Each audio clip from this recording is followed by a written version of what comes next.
The surprising history of International Women's Day. Though International Women's Day may be more widely celebrated abroad than in the United States, its roots are planted firmly in American soil. Controversy clouds the history of International Women's Day. According to a common version of the holiday's origins, it was established in 1907, to mark the 50th anniversary of a brutally repressed protest by New York City's female garment and textile workers. But there's a problem with that story. Neither the 1857 protest nor the 50th anniversary tribute may have actually taken place. In fact, research that emerged in the 1980s suggested that origin myth was invented in the 1950s, as part of a Cold War-era effort to separate International Women's Day from its socialist roots. Activist Charlotte Perkins Gilman addressing a crowd, c.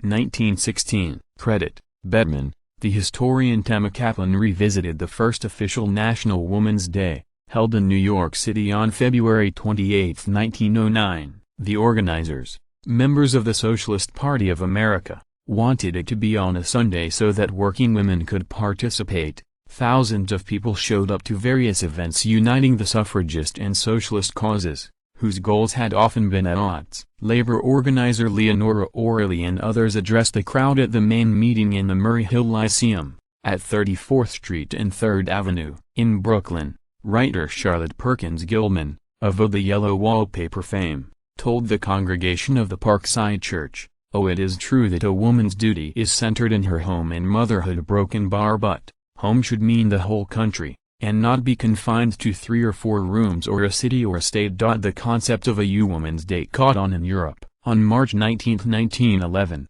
the 40th anniversary of the Paris Commune, a radical socialist government that briefly ruled France in 1871, the first International Women's Day was held, drawing more than 1 million people to rallies worldwide. With the outbreak of World War I in 1914, most attempts at social reform ground to a halt, but women continued to march and demonstrate on International Women's Day. International Women's Day demonstration in St. Petersburg, Russia in 1917. Credit, Fodedka Gilardi. Most dramatically, a massive demonstration led by Russian feminist Alexandra Kollontai that began on February 23, 1917. According to Russia's Gregorian calendar, it was March 8 in the West, proved to be a link in the chain of events that led to the abdication of Tsar Nicholas II and the Russian Revolution. After the Tsar's abdication, the provisional government formed until a constituent assembly could be elected became the first government of a major power to grant women the right to vote. In recognition of its importance,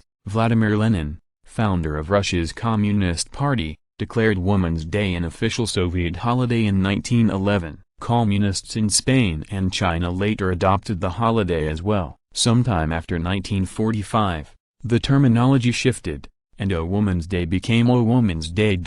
Until the mid-1970s, International Women's Day would be celebrated primarily in socialist countries. In 1975, recognized as International Women's Year, the United Nations General Assembly began celebrating March 8 as International Women's Day. By 2014, it was celebrated in more than 100 countries, and had been made an official holiday in more than 25. Over the years, however, many celebrations of International Women's Day strayed far from the holiday's political roots. In Argentina, for example, it was largely commercialized, with men buying flowers and other gifts for the women in their lives. In China, despite the country's long history with International Women's Day, recent holiday events have focused on shopping and beauty events, such as fashion shows. Last year, in a somewhat bizarre tribute, a group of Chinese men climbed a mountain in dresses and high heels as an attempt to experience the hardship of being a woman. A group of French demonstrators marching under the banner of the Movement for the Liberation of Women, MLF, on International Women's Day, 1981. Credit, Keystone France/Gamma Keystone via Getty Images. Due to its ties with socialism and communism, perhaps it's not surprising that International Women's Day didn't catch on here in the United States the way it did in other countries. Recently, however, international digital marketing campaigns have brought the holiday, in its less political form, further into American culture. complete with corporate support from PepsiCo and other brands. In 2017, the official theme for International Women's Day is #Be Bold for Change, a campaign that calls on its supporters to help forge a better working world and more gender-inclusive world. For their part, the organizers of the Women's March and the planned International Women's Strike are asking women to go even further, take the day off from paid and unpaid labor, refrain from shopping and wear red in solidarity. Whether their efforts are successful or not,